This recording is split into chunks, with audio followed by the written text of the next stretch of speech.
برادر خرده حقیقت تلخ را فاش می کند.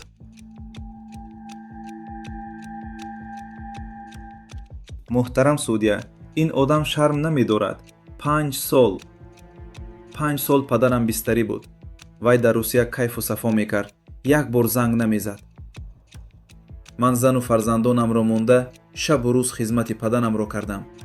تگش را تازه می کردم. خوراک می دادم. وای حتی به جنازه پدرم دیر کرده آمد.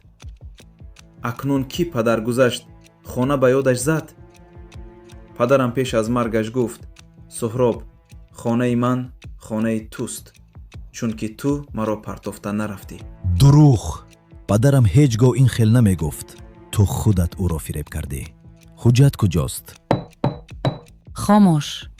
در суд من قرار می دهم که کی گپ زند. محترم судья, من یک شاهد دارم.